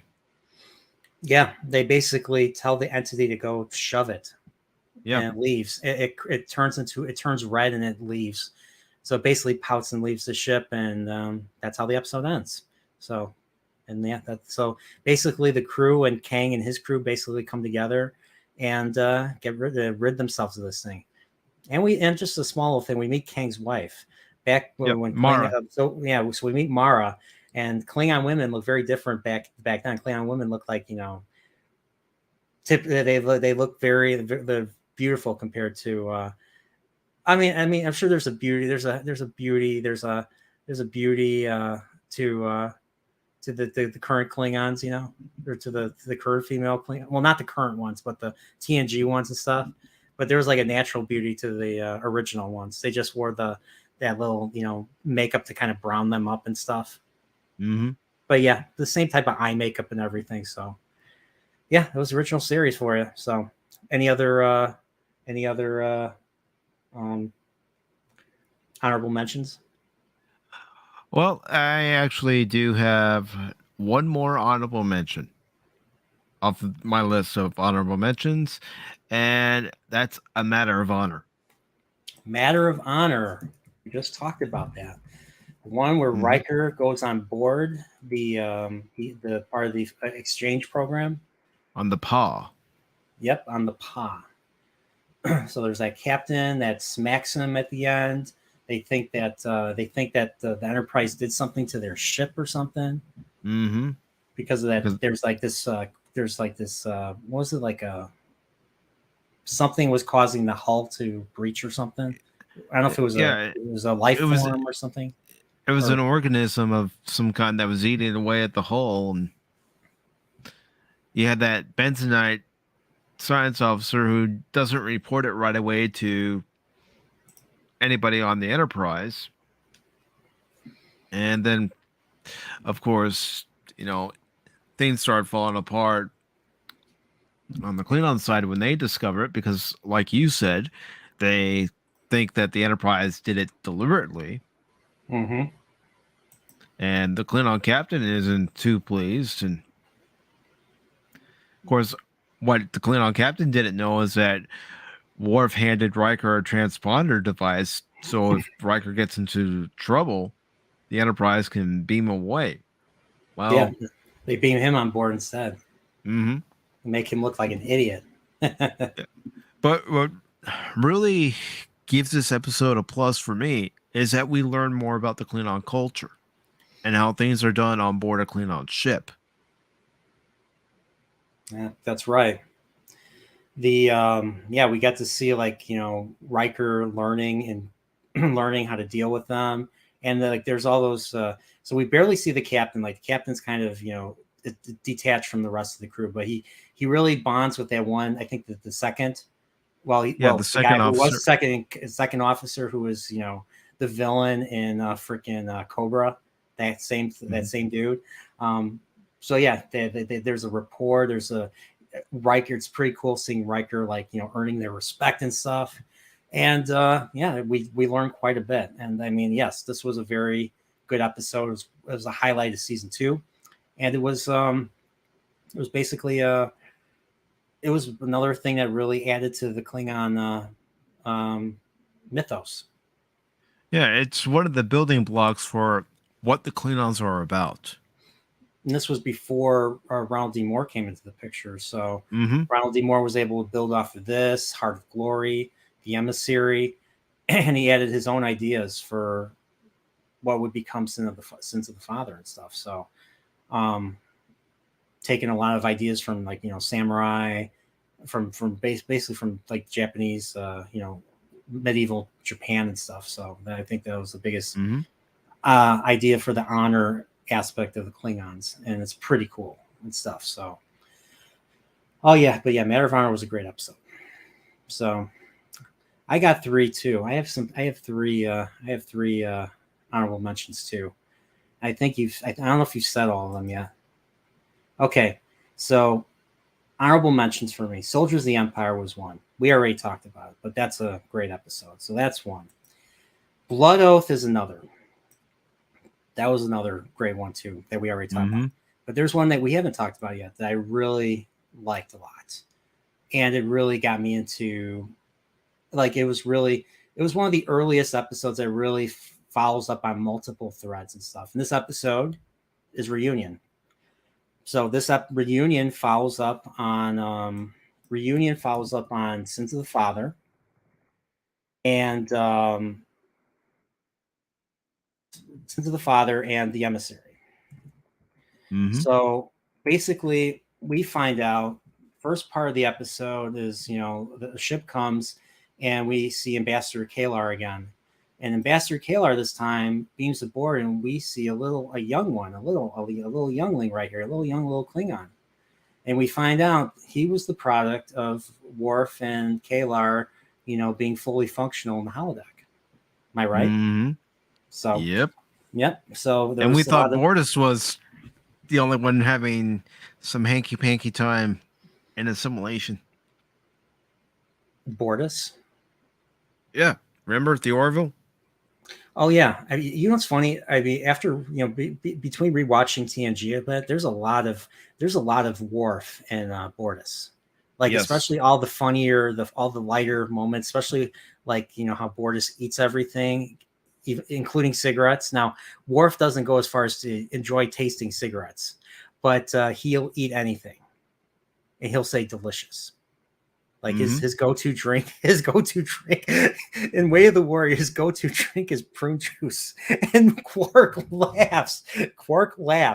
And then Worf gives him a dirty look, and Quark shuts up and Well, stuff. even But in it's the funny to episode see Quark Birthright, laugh because, yeah, exactly. I'm sorry, where you where go? Geordi, says this food doesn't taste right when they're in the replimat on DS9 and they just got some food from the replicator. And Worf's eat it and he goes, "It's delicious." There's And also Geordi that. says, I can't understand how you can eat that stuff. The same with Riker, like invited them all, like he was cooking like some eggs and stuff, and Mm-hmm. nobody enjoyed it all, but Worf ate it all. He's just like the same thing. He was delicious, you know. So it just tells you Worf will eat anything. And prune juice is the drink. And remember, prune juice is the drink of a warrior. Remember that. Mm-hmm. So if anyone makes fun of you, and this includes all you guys in the chat, if anybody makes fun of you for drinking prune juice, tell them it's a warrior's drink. Yes. And forget Mikey likes it. Worf likes it. Mikey. Yeah, the Life cereal commercials from Oh, back in the day. oh yeah. Oh, that Mikey. Okay. I thought you were Yeah, talking yeah, about yeah. another Mikey from another show that we're not going to talk about. No, no, no, no, no, no. We're not talking about that. Yeah. So this up reunion basically is a follow up to Sins of the Father. So we see Kempek again. Kempek is on board the ship that Kalar came on and stuff. So Kempek wants to meet with Picard alone, and Kempek basically makes Picard his arbiter of succession. Why? Well, Kempek reveals that he is dying of being, gradually being poisoned by by someone, and he thinks it's either the two candidates. It's either Gowron or it's Duras. So, of course, the audience who has seen Sins of the Father know that is obviously Duras is the culprit and stuff. So they're trying to investigate to see who could be involved with with Kempek's assassination, I guess you could say. And at the same time, Picard has to, basically determine the next successor and stuff. So a lot of stuff happens. Like, they try to do the ceremony on board the Klingon ship, but all of a sudden you see an explosion. A couple of Duras's men gets killed. We find out that Duras's men was his finger. It was his finger that was holding a tiny little micro bomb in the body and stuff. And it gets crazy from there. Kalar goes through all the logs, and is able to determine that Duras, that because nobody knows why, she doesn't know why Worf took this commendation, and doesn't know why Worf took this commendation. She asks Worf won't tell her. She asks Picard won't tell her. So she figures it out herself, and she accessed the logs of the ship and of the Klingon command, and especially stuff that was locked by Duras. And Duras gets wind of this. He goes to her and kills her. And I think for it was, even though we don't see the act done, but what we see, like her laying there, the chair is full of blood. Like it's dried up, but it's really bloody for a Star Trek show. Yeah, And I'm surprised they got away with that. When that episode aired. So yeah, all right. So, but yeah, that's basically what happened. So, oh wait, somebody's leaving us. Spock is leaving us. He's like, I'm heading out to work on some things. Take care. All right, well, have a good one. Don't take too long. Don't meditate too long. Live long and prosper. All right. But yeah, it's crazy. So what does here's one thing that was really powerful. It wasn't just Worf that was there. It was the little one. Alexander was there too. And he says, look, he and the Worf tells him, like, he's like, look at that. That is death. And I think he says, never forget that. Yeah, and it's touched up on later on in the series. Mm-hmm. Yeah, exactly. So, so once again, like, this episode reintroduces, and of course, K'Ehleyr. It's too bad we lose K'Ehleyr, but because she was a great character, I think she would have been great in Deep Space Nine. But this was a character building episode for Worf. And it just keeps, it just keeps getting better. Like, Worf's story just keeps getting better and better and better. And Deep Space Nine, it's even better, in my opinion. So, but yeah, Worf basically, under Klingon law, he can he can basically do the rite of vengeance and stuff. And what's funny was Duras didn't know this. Duras did not know that K'Ehleyr was his mate. So he did not see that coming. No, he doesn't find out until Worf beams over to kill him. Because that was the only reason why he was able to that the people were willing to go along with the fight, was because nobody knew. Duras himself even didn't know that K'Ehleyr was his mate. So that gave him justification under Klingon law to be able to fight him. And of course, Duras, being a politician and a coward, is not going to beat Worf by any means. So he was dead. From the moment that fight began, he was dead. But he still fought. And that's the thing. Yep. But he had to, because, the law, the Klingon law. Klingon law. And of course, Worf gets admonished by Picard and stuff. It's like, I don't want my officers, killing and stuff. There's a certain, like, I don't know if he says in this episode, or Cisco says something like this, but it's basically the same idea. It's like diversity. I mean, having cultural diversity you can only go so far with cultural diversity. You can't, like, if there's a law that says you can kill somebody and stuff, and it's against, like, the law of, like, the place, the immediate law of the place you're in, like in this case Starfleet, you're not going to be able to get away with something like that. So there's a lot of, and then this happens in a lot of other Klingon episodes where, the ideals of Klingons kind of clash with Federation or human ideals and stuff. So especially when it comes to death and killing and stuff, because that's generally unacceptable everywhere, whereas Klingons feel differently about it.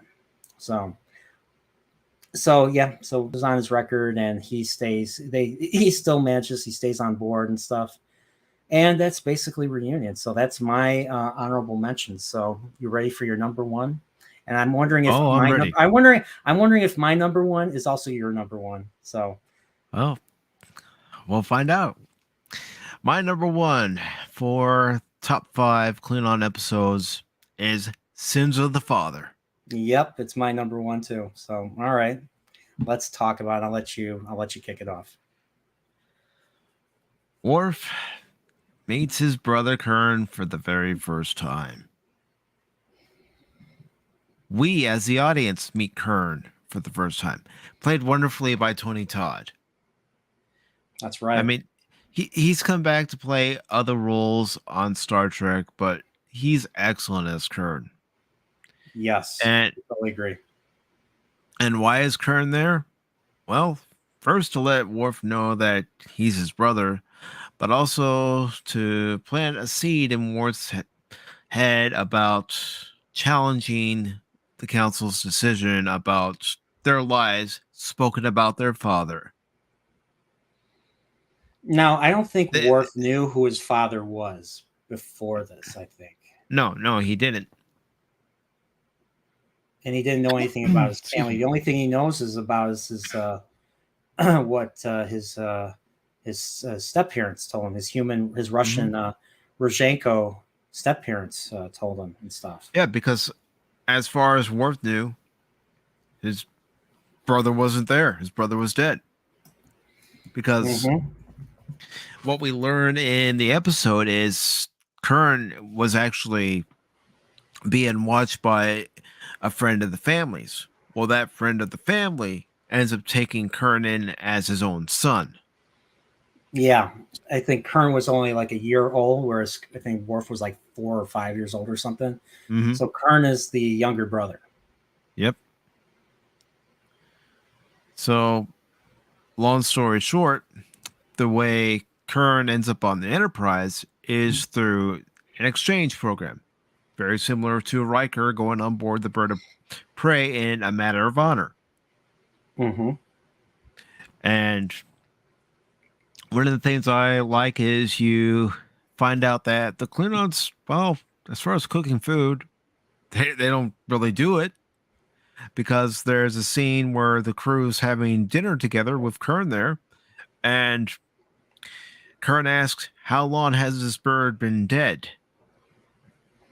And he's told, "Well, this bird was never alive. It's replicated." And Kern says, "I will try some of your replicated meat." And, you know, yeah, that's the scene right there. Kern's sampling various dishes, and, he's not having any of it really, because it doesn't meet his palate. He's But just eating Klingon food. but he's still eating it regardless. Yeah, yeah. Much to his chagrin. Yes.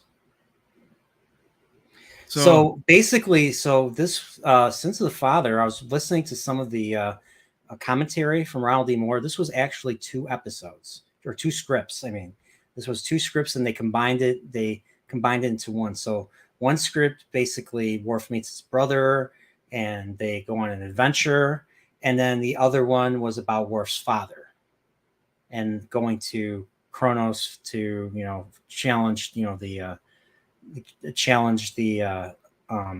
accusation and mhm. stuff. So they combine those because it seems like this is 2 episodes. Like first, it's like them the crew dealing with Kern, and then the second half is basically Picard and Worf dealing with the council. Yes, So it's basically 2 scripts in one, and it's easy to spot and stuff. So it is. And, Picard's Worf's Chadich. the Chadich will be silent. I thought that was hilarious when I heard him say that to Mhm. Picard. And, I love when they're in the council room and Picard's told to be silent. And, you know, Picard says, "I'm not speaking as his Chadich. I'm speaking as his commanding officer." Yeah, it's like you're not going to execute. You're not going to execute a member of my Mm-mm. crew Nope. because, it's like Kempek said. So even they find the second half of the episode, they're trying to find proof that Worf's father Moog was not in collaboration with Romulans during the Kittimer massacre, is what they call it Mhm. now. This was Kittimer massacre was revealed way before the Kittimer Accords in Star Trek 6. So same planet, same place. Yep. But in 24th century, something bad happens to Worf's family. Worf's family is killed. He's like the lone survivor, and he gets picked up by a couple of Russian people, a couple of like a Russian couple who are a Russian man who was out there and raised him as his own son on Mhm. Earth. So, um, so this whole thing was so basically Romulans attacked this. Romulans were the perpetrators of this massacre, and the thing was, I think it was that what they were accusing Worf's father of was lowering the shields of the planet. Is that what it was? Yeah, Or giving conspiring with the Romulans. And yes. And of course, we find out because of it wasn't just Worf that survived. There was a woman, an adult woman that survived, Kay List. Mhm. Kay List. She's KLS. elderly. Yeah, Kay List. She's elderly, and she met the Eye of Kempek years ago. And she was Kempek's living. still fat. Yeah, Kempek is still fat, and she was like afraid for her life. She wouldn't help. She wouldn't. Picard tries to ask her to get her to testify, and he gets Duras tries to have him killed, Yeah, and just have him assassinated. Picard manages to dispatch one of the two Klingons that try to attack him.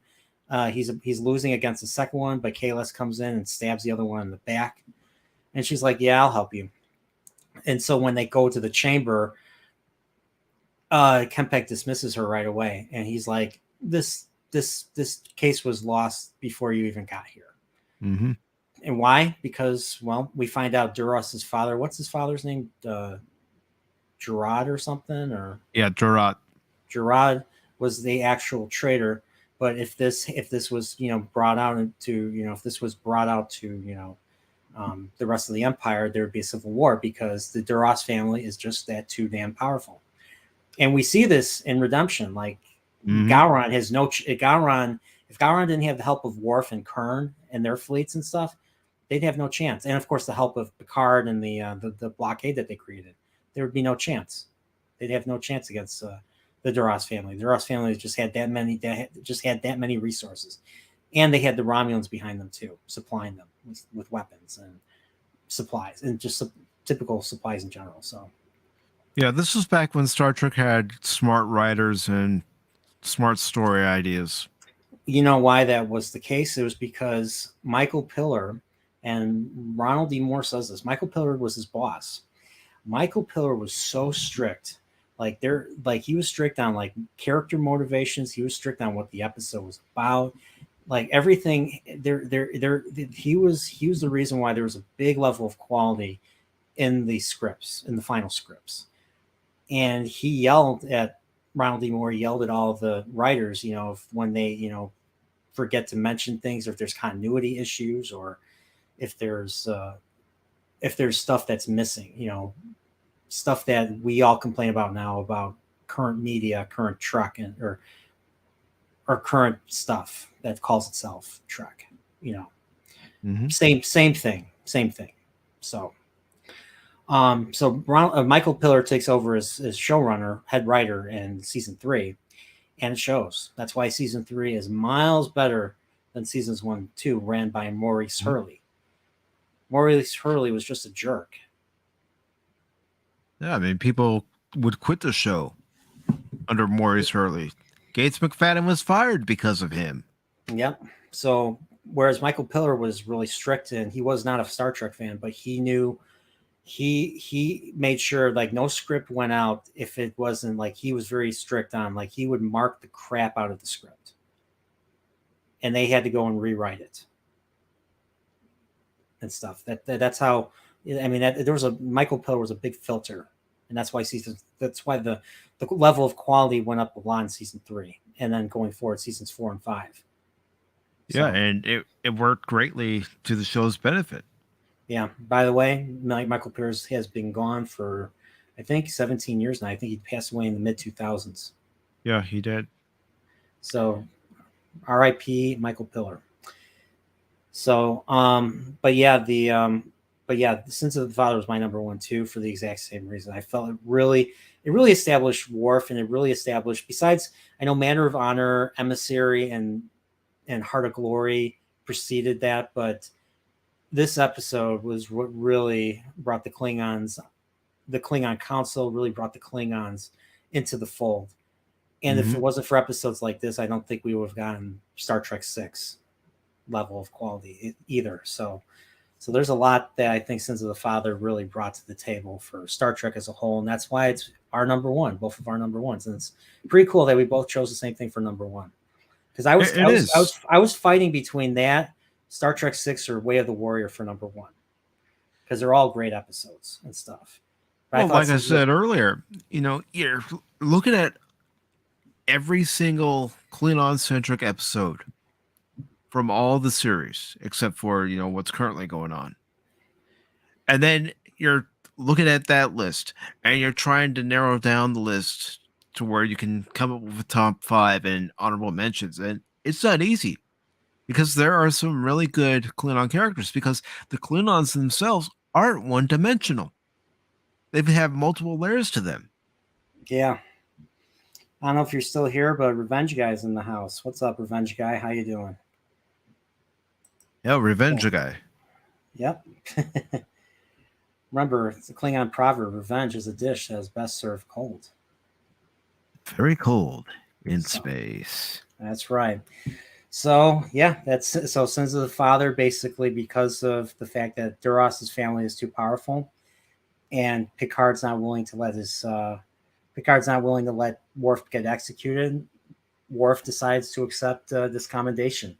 So basically, he gets stripped of his honor, and he gets to live, but he gets completely stripped of his honor, and the entire council basically folds their arms in front of them and then turns their backs on him. They all turn their backs on him and stuff. Mm-hmm. And that's how the episode ends. And the episode really was one of the earliest episodes that ends on an open note, to the point where they can continue the story, which was something that was unheard of before that. So Sins of the Father not only was a really great Klingon episode, it was really one of the earliest episodes that led to shows like Deep Space Nine and stuff, where like there were a lot of storylines that there were like multi-season arcs and stuff. And I like that. And I wish. All right, go ahead. What I love about Reunion, because it picks up on elements of Sins of the Father, is when Kalar says to Worf, "Why did you accept this combination?" Yeah. What the heck, Worf? Yeah, and then like Worf won't tell her. She asks Picard. Picard won't tell her, and so she finds out. Yeah. And then Duras kills her. Yep. To cover it up. And Duras did not know that Kalar was his mate. So yeah, so he went, took the right of revenge, got him, killed him. Mm-hmm. And you thought the story of Duras ended there, but no. They find out they said Duras. Now it wasn't Duras that was powerful. His family was powerful. So they bring in Lursa and B'Etor in Redemption. Mm-hmm. And it was just a great. I thought it was just a great. This was just a great arc. I love this commendation stuff. I mean, some of it continues in Mind's Eye that directly leads to Redemption as well, with Worf dealing with they go to the governor, they go to the Klingon, they go to the Klingon colony. The governor of that colony is accusing like Picard and the Federation of supplying weapons to rebels and stuff. And they get wind of this, and the weapons are closely replicated, but they're actually Romulan based weapons and stuff. So, and of course Geordi was supposed to go kill was supposed to be brainwashed and kill the governor, and that fails. Mm-hmm. And then the whole thing was orchestrated by Sela, who we see in Redemption. So that's the other thread too. So yeah, so that's basically the top 5 Klingon episodes. Any last thoughts on this before we go? My last thoughts: watch the Klingon episodes and appreciate them. There are many great episodes, not just in Next Generation or Deep Space Nine, but even when they explain how the Klingons had the smooth foreheads in Enterprise. That's right. Yes, some might say it was a messy way of doing it, but they still tried to come up with a reason as to why the Klingons looked the way they looked in the original series, even though we know the true reason, budget. It's still a good episode. Yeah, I totally agree. And I did like, even though we didn't really talk about Enterprise, I did really like the episode where they go back to Aurora Pente and stuff. It was it was nice. It was nice seeing Aurora Pente, and it was nice seeing J.G. Hertzler playing a role as another Klingon role and stuff. I think that was his last Star Trek role, I believe, was in that Aurora Pente episode of season 2. Yeah, I think so. So yeah, that's just a shout out to that one too. I forgot the name of that episode. But yeah, I decided I wanted to kick this off with you, and I know you were a big Klingon fan. So right now I'm trying to gauge what the favorite types of episodes people in Tuesday Night Trek and abroad really like and stuff. And that's how I make my decisions on what to talk about and who to talk about it with and stuff. So my next episode of Trekporeal Adventures of the 735 will be featuring Spock's Friday Nights, and we're going to be talking about our top 5 favorite Star Trek Voyager episodes because, well, because Spock is a very big Star Trek Voyager fan. So that's what I figured me and him would talk about. So yeah, so that's what I'm going to be doing next. So yeah, so hey, Nice. don't you have a channel you want to plug, Caval? I do have a channel. It's under the channel's official name. It's not Caval, but I will go ahead and post a link if that's okay with you. Yeah, I mean, yeah, the link's in my description. So if you have my YouTube thing open, the Pacific 414's channel is in the description. So subscribe to Pacific 414, and if you don't, well, path of Then, the right of vengeance may fall upon you one day. So you gotta be careful. Just saying. well, if you don't, there will be no honor or glory brought to your house. Exactly. So But I do everybody, yeah, plan to, everybody left. There were like 2 people man, left in the chat. So it's got to be me. no, it's not you. It's dinner time. That's what it is. I know. So, but yeah, we're wrapping up the show. So yeah, everybody, yeah, check out Mike's channel. He does Pop Talk. How you do a Pop Talk every other day, right? Every other day, mainly on Wednesdays, and then Sunday I do a Sunday morning one at And you 11. do, and whenever baseball comes back, you'll do Box Talk again. Yeah, I'm going to be doing the box score this season when it starts, but I probably won't be doing as many as I've done in the past, mainly because of what happened with the collective bargaining agreement and how I feel about that. All right. So yeah, that's. I mean, But hopefully they'll get started soon. yeah, it's supposed to start on April 7th, but I am going to continue my Final Fantasy VII Remake gameplay. I'm enjoying that game tremendously. I've just got frustrated last night when I was fighting that one boss, so I thought to myself, stop. So Otherwise, you're you, going to say something you might regret. so you're still fighting. You're still trying to complete the second reactor, fighting that boss on the catwalk Yeah, and stuff. yeah, yeah, Yeah, yeah. that took me. That's a hard one. That took me a bit too to beat. So you're not alone. So, but you'll Twice beat it. last night, I got close to beating it, and then I made a mistake, and it all went up in smoke. Yep, it's yeah. So I can't wait to play that again myself. I play interlude on the thing on the on my on when I want to play interlude and stream it this time. So All right. all right, but yeah, all right. Well, thanks, Mike. Thanks for coming on. It was pretty cool. It was cool Thanks talking for about asking Star me. Trek. I was originally going to have something like this for sci-fi chats, but I decided to make this its own little thing and stuff. So, but yeah, everybody, once again, stay Nerdporeal, and for the rest of the week, Qapla. Today was Blah. a good day to stream,